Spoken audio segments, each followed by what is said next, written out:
¿Cómo estás, Iván? ¿Cómo están todos? Muy bien. Bueno, una alegría, como siempre, la comunicación, ¿no? Bien, con mucho Todos frío. temas de peso, sin Sí, sí, ninguna son, sí, duda. son, sí, son, sí. Son temas de peso que yo digo merecen ser tratados con responsabilidad, hablar con las personas que hay que hablar. O sea, yo no me voy a poner a hablar. O sea, hay una diputada que planteó el proyecto, se aprobó por unanimidad en comisión, pasa, ¿verdad?, a discusión en el Parlamento, y ¿por qué no hablarlo?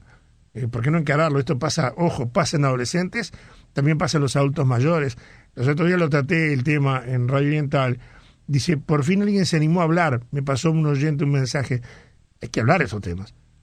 Hay que ¿Me generar estás conciencia. refiriendo cuál tema que no pude entender? El tema del suicidio adolescente Sí, claro. y el suicidio en personas, en adultos mayores.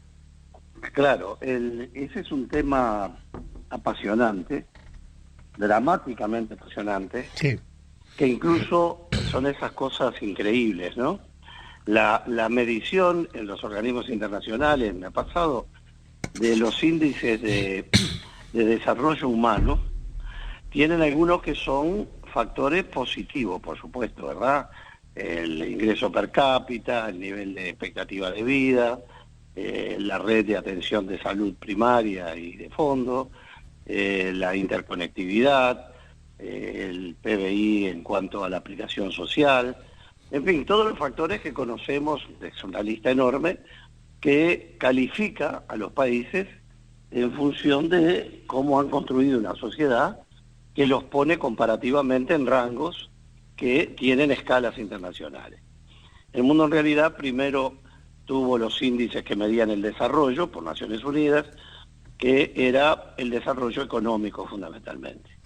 Después se pasó para el desarrollo humano, esa etapa ya la agarré yo, que ya era un desarrollo económico orientado a lo humano, y luego vino esta etapa formidable, cuya culminación son los ODS, los Objetivos de Desarrollo Sustentable, de que trabajamos tanto, que son para el 2030, que ahora han quedado un poco entreverados, que era el desarrollo humano, el desarrollo económico, pero vinculado a lo humano, y lo humano propiamente dicho, y luego era agregándole la sustentabilidad, porque si una generación de cualquier país dispone de consumir todos los recursos que tiene, o endeudarse el 100% de su patrimonio nacional, sin duda va a haber una generación que va a vivir en el primer mundo, ¿no? claro. Ahora, claro, no va a ser sustentable ese desarrollo porque está consumiendo lo que tiene.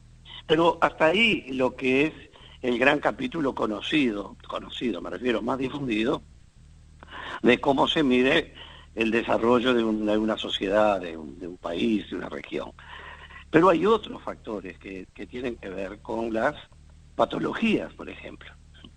Hay algunas patologías de la vida, como dice Erich Fromm, las patologías de la normalidad, que es una de las cosas más terribles que de algún modo estamos viviendo. Hay cosas que son patológicas, que son malas, negativas, y que por la normalidad, es decir, quedan asumidas como normales porque son frecuentes, como nos ha pasado con los muertos a diario, o con tantas otras cosas, los suicidios es uno de ellos. Y bueno, esas patologías de la normalidad, como dice Erich Fromm, entre ellas está el capítulo del suicidio. Y el suicidio, que tiene varias escalas, es decir, está referido a distintas franjas etarias, distintas franjas de naturaleza personal de vida, tiene mucho que ver con la característica del desarrollo de las sociedades. Uruguay tiene una tasa de suicidio que se viene trabajando hace muchos años, este es un tema que ha sido intensamente vivido, porque nosotros tenemos, no me acuerdo ahora, pero andamos por encima de los 700 suicidios reconocidos por ahí, Sí. pero hay que verificar ese número porque lo estoy diciendo de memoria, y que en definitiva tenemos una tasa en proporción a los habitantes del mismo nivel que los países desarrollados nórdicos de Europa. Países que uno debiera decir, bueno, pero ellos tienen 4 meses, 5 meses, 6 meses de un invierno a 30 grados bajo cero, digo, ¿no? En definitiva, los factores de depresión podrían ser otros. Pero el tema del suicidio, hoy hay estudios impresionantes. Uno de ellos es la alarma, la alerta enorme. Bueno, hemos dado alguna conferencia, participamos en algún congreso sobre eso, visto desde el ángulo nuestro, no el clínico solamente, que, bueno, tiene que ver con el suicidio adolescente, por otro lado, y por otro lado, el suicidio de las personas muy mayores. Ahora, los suicidios tienen periodos. Por ejemplo, las grandes crisis, como fue la crisis del 2012 en el Uruguay, o la del 2008 en el mundo entero, por nombrar algunas de las más conocidas, bueno, generó que mucha gente que estaba en un nivel de clase media alta o de clase media con aspiraciones de mantenerse en un nivel alto, con colegios privados caros, con muchos hijos que implicaban costos muy altos en educación, por ejemplo, porque hubieron casos estudiados de este tipo, hubo casos que fueron conocidos.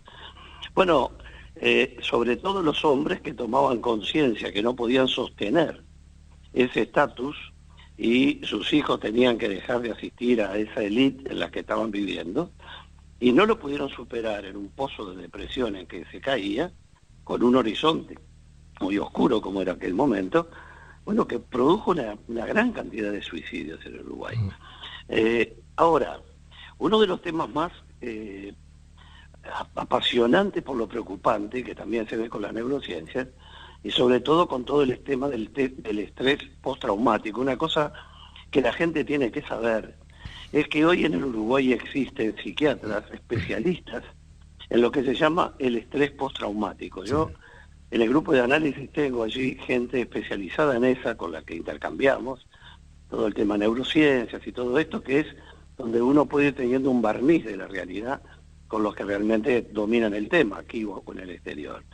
Y el estrés postraumático, que antes estaba pensado cuando recién comenzó en Estados Unidos para las que volvían de la guerra y cosas complicadas, hoy en realidad trauma es todo lo que produce un enorme, esta no es académica la definición, por favor, todo lo que produce un impacto en la condición vital de una persona, ¿verdad? Ni siquiera estoy hablando de la felicidad, estoy hablando de la estabilidad, de la forma de encarar con normalidad los problemas serios de la vida.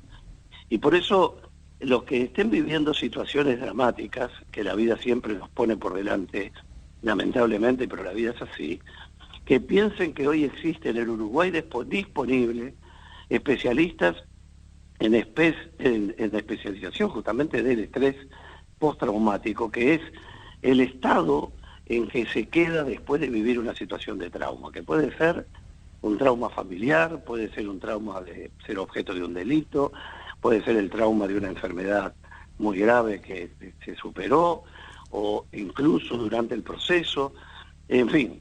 Pero entre todos estos temas, que hoy son un material que por suerte se está tomando muy en serio, y en Uruguay ya hay gente que está trabajando profesionalmente muy bien en esto, hay uno que es muy, muy complicado, que es el del suicidio adolescente.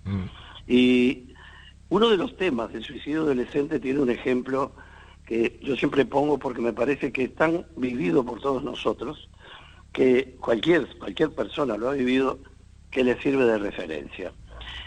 Cuando uno tiene un hecho, supongamos que uno viene caminando con otra persona por la calle y se tropieza y se cae y se golpea la frente contra una piedra, contra cualquier cosa, y se toca, no hay espejos, se toca y ve que tiene mucha sangre y ve que la sangre le cae por el rostro, ¿sí? Con los niños pasa eso mucho, pero también le pasa a los adultos. En ese momento de shock, la persona lo primero que hace, según está estudiado, es mirar a la persona que está con él, además de tocarse. Si la persona que está con él le dice, se ríe de él y le dice, vos siempre el mismo, no sabés ni dónde caminás, el individuo ya sabe que la sangre que le está corriendo es un tema que no tiene un impacto que lo tenga que desesperar, lo podrá asustar, pero la actitud del otro, que es su espejo emocional frente al hecho, es una actitud que de algún modo lo tranquiliza, por usar una palabra que entre nosotros más simple, ¿no? Ahora, si la otra persona se agarra la cabeza y se desmaya, es muy probable que esa persona que tiene la herida tenga un shock realmente muy serio, con consecuencias muy serias. En el tema del suicidio adolescente, una de las cosas que se ha visto es el enorme efecto reflejo que ha tenido el hecho de que un joven o una jovencita, o no tan jovencita, de pronto en las redes sociales o en sus ámbitos sociales, sucede que se hace pública determinada situación personal, o está viviendo un tema personal muy duro en su familia, incluso todas esas cosas espantosas que a veces trascienden y muchas veces quedan sumergidas, y que esa persona joven consulta con otros jóvenes de su generación, Sí. con alguna amiga, algún amigo, sobre todo en el caso de las chicas, pero en el caso de los muchachos es muy, muy clásico.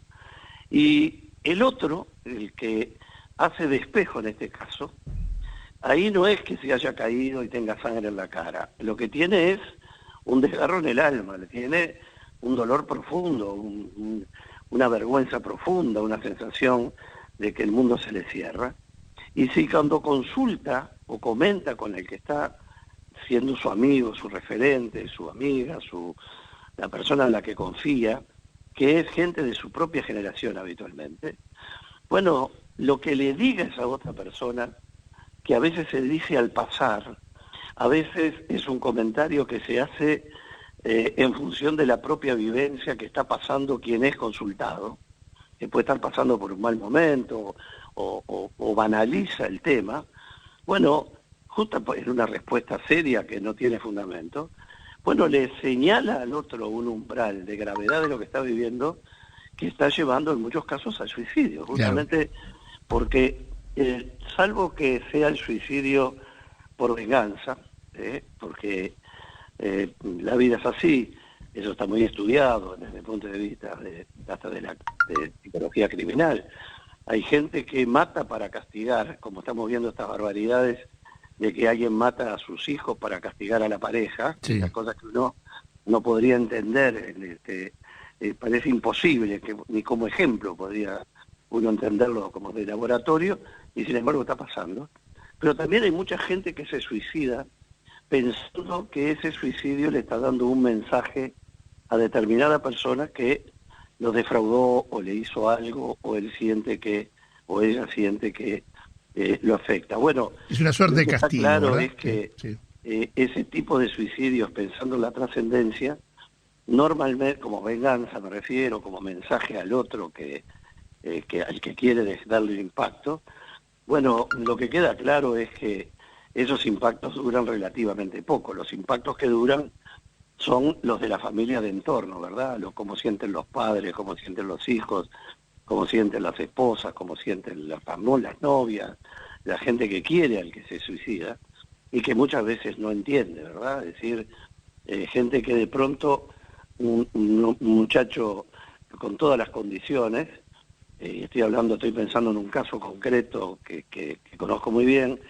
bueno, por razones que no conozco, porque no está viviendo en el país, se suicidó, ¿verdad? Y bueno, y la madre, que es una mujer brillante, la familia, no pueden entenderlo porque es una situación que no superan y pasan los años, y está en un diálogo permanente de referencia, y estamos hablando con una persona de un nivel intelectual de esos que no son frecuentes encontrar. Claro. Me refiero a quien quedó sufriendo con esa situación entre tantos.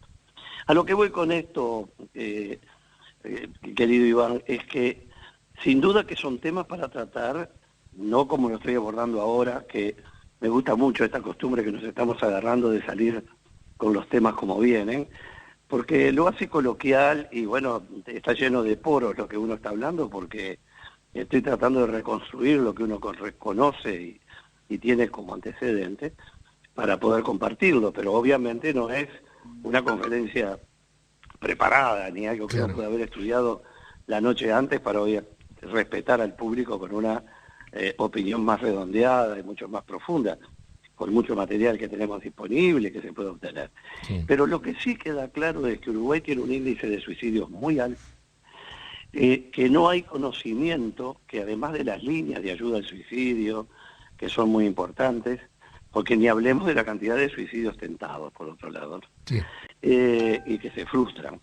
Que hay sistemas, que hoy hay tratamientos psiquiátricos fundamentalmente, también psicológicos, pero el estrés postraumático lo está trabajando la gente que yo conozco, es un equipo de primerísimo nivel internacional en Uruguay, que lo están trabajando y son psiquiatras, ¿verdad? Que además son especialistas médicos en otras áreas, cardiología, y etcétera, y que tienen además la especialidad de psiquiatría, y dentro de la psiquiatría, o en función de esa formación de la salud mental, el tema del estrés postraumático.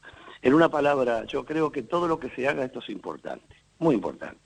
Y tú dijiste, de lo que pude llegar a escuchar, el hecho de que las sociedades deben abordar, algo muy, muy importante que has dicho, que las sociedades deben abordar incluso las patologías que más le duelen. Sí. Se ha construido el concepto de que si uno no tiene la fórmula para solucionar un problema, mejor que no hable del problema. Yo siempre he dicho, haciendo un símil con la medicina, que el radiólogo, el que hace las tomografías, las resonancias, el que descubre enfermedades terribles en la gente, a veces terminales y a veces que son curables, ese individuo no tiene la función de curar. Tiene la función de detectar y poner en evidencia, a través de su ciencia y la tecnología que dispone, para poner en evidencia la existencia de un tema grave. Ahora, si él no tiene la solución, porque él no es ni el oncólogo, ni el especialista, ni nadie que vaya a poder hacer el tratamiento, pero el que va a hacer el tratamiento no puede hacerlo si no existe esa persona que opera la denuncia, por decir de algún modo, la apuesta en la historia clínica y arriba de la mesa de la vida, esa enfermedad que detecta a través de su ciencia y su tecnología. Bueno, esto es lo mismo. Es como decir que mejor que no se hagan radiografías o ecografías o tomografías o resonancias, porque de pronto se descubren enfermedades que después no tienen respuesta. Mira, yo voy a contar algo que es una experiencia personalísima. Cuando yo asumo el tema de drogas en Uruguay, antes de asumir después en Naciones Unidas y OEA, una persona con la que tuvimos siempre muy buena relación, ahora lo veo menos, pero muy buena relación. Yo opto, a la luz de lo que estaba viviendo internacionalmente, en salir en los famosos foros por la vida por todo el país, con los intendentes, con las comisiones de salud y de derechos humanos de las juntas departamentales, con todos los partidos. Hice 180.000 kilómetros en aquel tiempo, en 5 años, de recorrida con los técnicos y con las conferencias. Y la Junta Nacional de Drogas de entonces. Y hubo gente que dijo, esta persona un día me dijo, y yo creo que es un error poner este tema con tanta fuerza, cuando en realidad el país no tiene la capacidad de dar una respuesta que solucione el problema, es decir, de curar al adicto. Bueno, esa mentalidad, que en realidad fue de muy buena fe, no era un comentario negativo, todo lo contrario, era tratar de ver qué era lo mejor. Bueno, esa mentalidad de barrer debajo de la alfombra, porque no sabemos qué hacer con lo que encontramos, es una mentalidad peligrosísima, que no solo tiene que ver con el tema de drogas, que tiene que ver con el tema de suicidio, que tiene que ver con algunos hábitos de vida, en fin, con tantas cosas que son complejas y que justamente requieren lo que tú dijiste en una frase que lo dijo todo. Por duro que sea el problema, primero tiene que ser puesto en evidencia.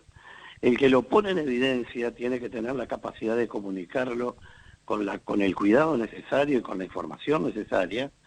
Tener, como haces tú, siempre un referente al que le puedas estar preguntando, científico, el que sea, que tenga vivencia sobre esa materia para que al problema le agregue el reflejo de una luz de solución o de mitigación, o de acompañamiento de lo que no tiene mitigación y solución.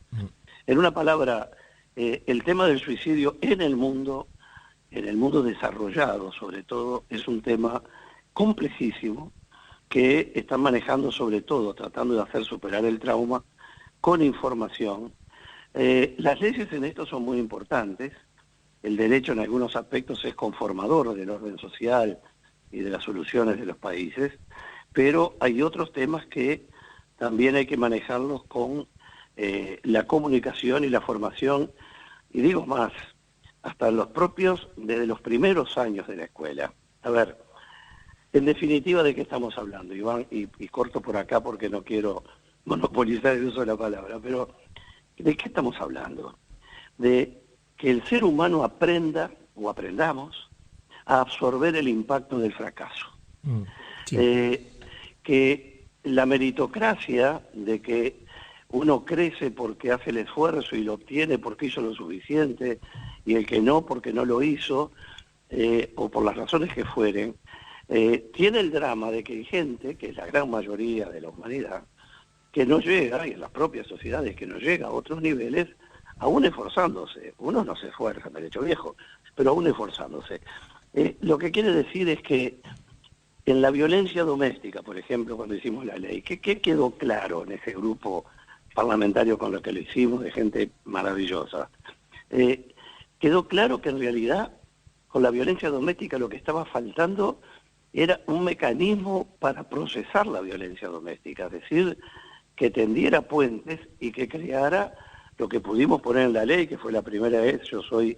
He trabajado mucho con justicia terapéutica, justicia penal terapéutica, donde la terapia forma parte de la sentencia. Y bueno, eso yo lo trabajé mucho en el exterior, con la Complutense, y lo logramos poner en esa ley de violencia doméstica. Es decir, el tratamiento como parte de la pena. ¿Y qué quiero decir con estas cosas? Que aún esos temas tan dramáticos como la violencia doméstica, que antes era un problema interno de la casa y ni se hablaba nada con nadie, y los vecinos hablaban entre ellos, pero hacían de cuenta que no existía. Exacto. Y estoy hablando de hace muy pocas décadas atrás, no de una eternidad. Bueno, que estas cosas salgan a la luz y que se creen los mecanismos necesarios. En una palabra, la vida y la comunicación no puede ser un escenario de desgracias, pero tampoco puede ser una alfombra debajo de la cual se barran los dramas humanos, que después tienen como consecuencia dramas irremediables. Claro. Más o menos por ahí quería transitar en lo que tú muy bien comenzaste a plantear. No, pero además lo hiciste de manera tal cual es tu estilo, brillante, porque, a ver, nosotros venimos peleando hace muchísimo tiempo en esta sociedad, ¿verdad?, a nivel general, con la pacatería que ella decir, no, de esto no hables. No, esto no. O sea, establecer algunos tabúes que después, como vos decías, nos golpean la puerta y cuando nos damos cuenta ya estamos metidos dentro del tema y estamos sufriendo las consecuencias. Y esto por no haberlo tratado, por no haberlo hablado, por no haberlo conversado de repente en familia, en un lugar distendido, para explicar de que siempre hay algo más que se puede hacer para evitar lo que algunos deciden hacer. Hay cambios de conducta, hay actitudes, hay un montón de cosas. Ahí se dice siempre de que la persona que tiene que tomar la decisión de suicidio, algún mensaje deja. Siempre algún mensaje hay. Pero tenemos que empezar a ver, tenemos que aprender a leer esos mensajes. Y lo podemos hacer, bueno, hoy lo charlamos contigo, con la experiencia que tenés, pero como lo hemos hecho con algunos psicólogos aquí, que nos van explicando, nos van enseñando y nos vamos dando cuenta, yo en lo personal, por esa interacción que tenemos con la gente, de que la gente se empieza a interesar, se empiezan a importar.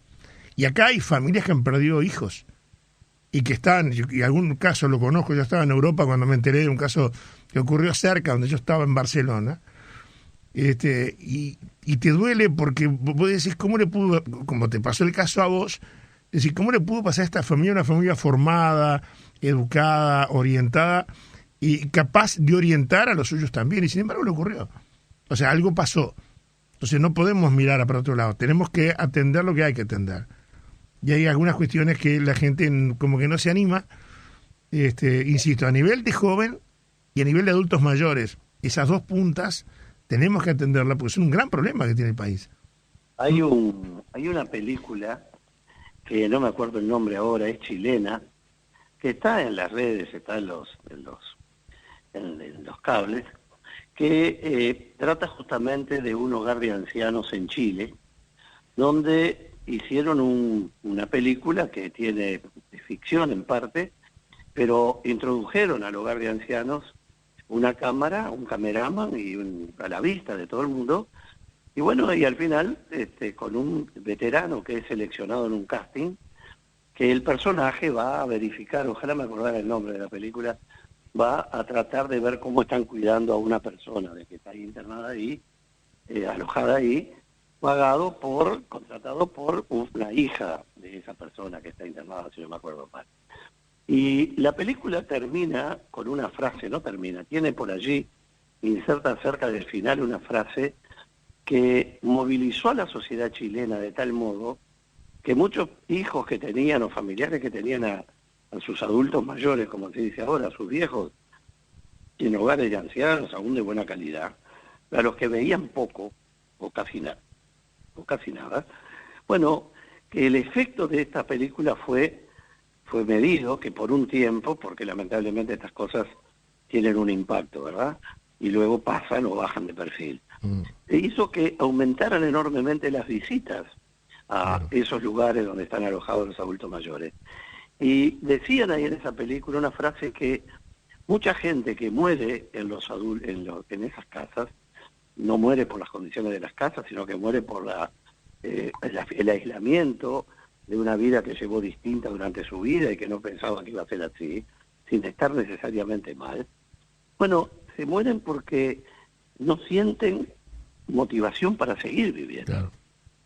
Que no solo es el suicidio, es el decadecimiento. Sí. Por supuesto que tiene efectos muy fuertes, la película se trata, pero es un tema muy estudiado, por eso digo, la franja del suicidio está desde que se suicida para evitar el sufrimiento de una enfermedad que no quiere abordar, desde que se suicida como venganza por lo que le han hecho, de que se suicida por la desesperación de una situación vivida.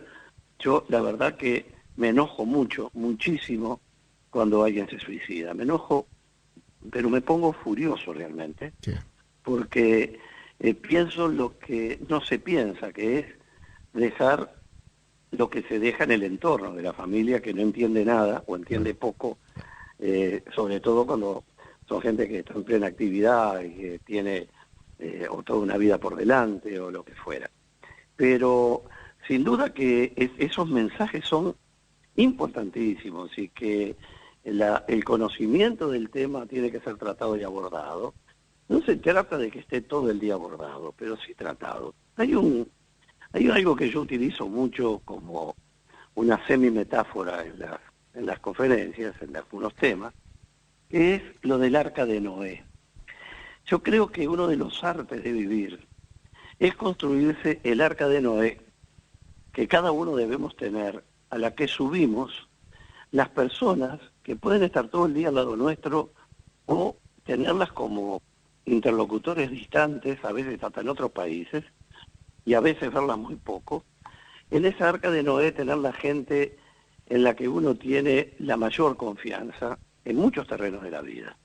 El tema fuerte que uno pone es, dicen los americanos, que los temas más fuertes de la vida son el resultado de un examen médico y un cheque que no tiene fondos cuando no alcanza para vivir, ¿no? Sí. Ellos son muy pragmáticos, ¿no? Sí. Pero partiendo que fuera así, de lo que se trata es de que uno tenga a la persona que uno sale de un examen médico que le dice que tiene una enfermedad terminal, como a todos nos pasará algún día, ¿y a quién llama? ¿Cuáles son las personas que uno tiene de referente para decirle, mirá, me está pasando esto, quiero que pensemos un poco cómo vamos a quedar con mi familia, cómo podemos ayudar, o el otro se entere y lo llama? Claro. Esa construcción del arca de Noé, de los afectos, de la confianza, son fundamentales en la vida y hay que enseñar a construirlo. Por eso yo digo que tenemos en la educación la enorme falla, pero este es un fenómeno generalizado, que no estamos formando ni para la superación del fracaso o para asumir la pérdida como un proceso natural en la vida, sin necesidad que uno tenga que salir desesperado o alguien enojado a matar a la persona que amó, porque la persona que amó ya no lo ama, y no puede aceptar que no lo siga amando, y la mata, le mata a los hijos. Es decir, yo no digo que esto se arregle con esta vía, pero aprender que el fracaso forma parte y la pérdida forma parte de la vida. Sí. Y que existen referentes que uno tiene que construir a priori de que los problemas pasen. Como digo siempre, es mejor un cartel en una ruta que diga a 200 metros puente roto, que el mejor centro de tratamiento traumatológico al pie del puente abajo, Claro, claro. cuando no hay cartel y cuando el tipo se da cuenta que la persona que viene a pasar por el puente se cae y queda traumatizada abajo. Es decir, Brillante. la prevención, la anticipación con respuesta, el mostrar las salidas. Hoy la humanidad ha construido el concepto de cuidado paliativo. Sí. Esto era un tema que el ayudar al buen morir o al bien morir, que era un tema que estaba más vinculado a la religión que a la salud como profesión, y yo tengo algún médico conocido que son genios en esto. Hay que ser médico de los que trabajan con la gente que está en fases terminales, Sí, sí. para acompañarlos a un buen morir y a un mejor morir. No estoy hablando de eutanasia, estoy hablando del proceso de acompañamiento de la enfermedad y de su evolución letal. Bueno, hoy lo tenemos incorporado como una rama científica. Sí, ¿Por sí, qué? sí, Porque el apoyar no siempre significa tener la solución. Significa ponerse al lado para transitar mejor aún los caminos que no tienen retorno. En una palabra, lo que yo creo que en todo esto es tratar de construir en la vida esas redes de confianza, esos círculos de intimidad que no necesitan estar comiendo un asado todos los días, ¿verdad? Claro, claro, correcto. Porque de pronto con la gente que se está más cerca uno está lejísimo para ciertos temas, y con la gente que está lejísimo está muy cerca para determinados temas.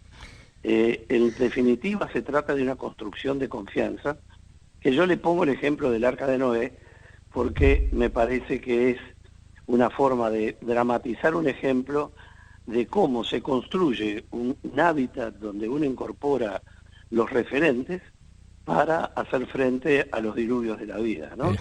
Y un chico, por ejemplo, Sí. que de pronto está viviendo una situación dificilísima, es muy probable que no sea con los padres que hable. Es cierto, Muy sí, es probable. cierto, es cierto. A veces cuando vienen al estudio con un problema importante de parejas o que consultan, la primera pregunta que uno hace es decir, bueno, esa persona ¿en quién confía? ¿A quién respeta? O a quién le teme incluso, ¿verdad? Es decir, porque todos tenemos a alguien que se supone en el que confiamos o respetamos o incluso tememos en el sentido no del temor físico, sino de el temor reverencial que puede significar por lo que la valoramos.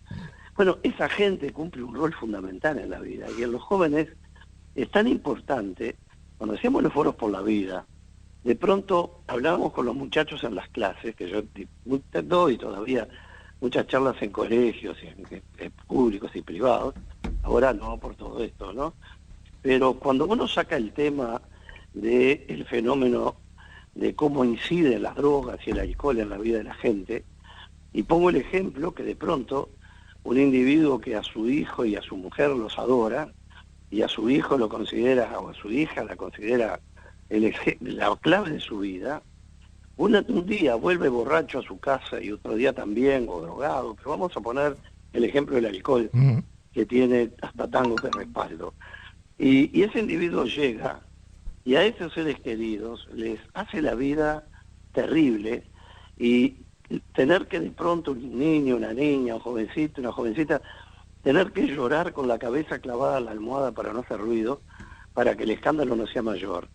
Ese mismo individuo que cuadriculó la vida y le partió el alma la noche antes, si al otro día en sobriedad se entera que esa misma hijo o hija o esposo, lo que fue, el ser querido que le arruinó la noche el día anterior, tiene un problema, le falta un riñón, lo que sea que tenga que donarle, lo que precise, da la vida por solucionárselo.